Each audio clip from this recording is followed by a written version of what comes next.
show you how to get started in Seesaw and check if your students have work. So I'm going to head over to Seesaw here, and I have my sample class. So when you go into your child's account on Seesaw, it's going to look very much like this. Right here you can see it says activities, and that's where your child is going to find any activities or assignments that your child has been assigned by their teacher in Seesaw. So if I click on activities, your child will have activities in here if they have been assigned. If their feed here is empty, then that means they have no assignments or activities at the moment, and the next time that they do have activities, they'll pop up in here. You can pull down and see that little wheel at the top.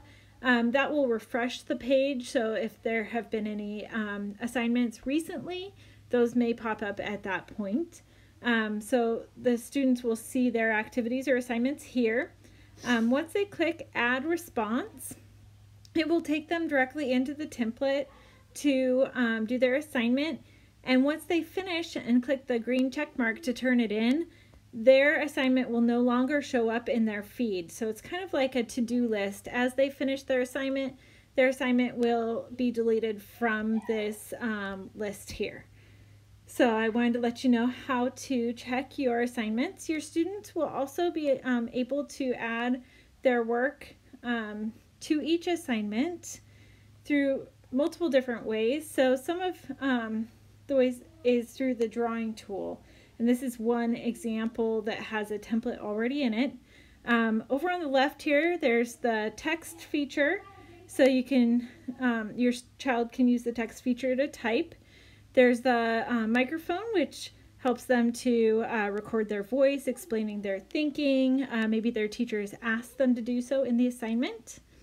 There's also the camera.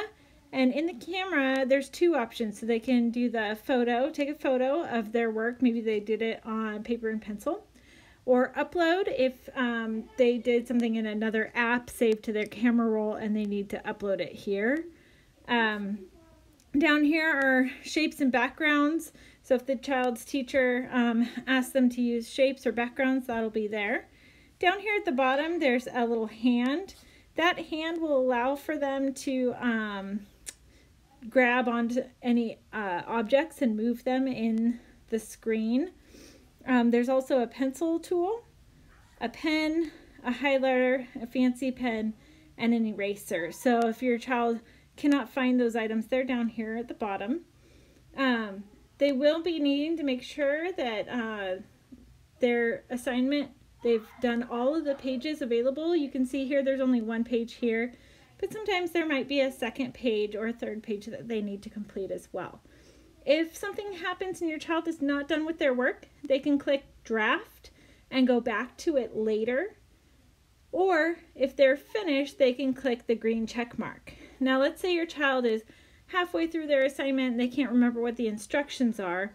Up here at the top it says view instructions, and they can click that and be able to see any of the instructions that your child's teacher has given them, or maybe there's a link in here to watch a video that they needed to rewatch. So when they're finished, they click the green check mark and they've turned in their work and they're ready to go.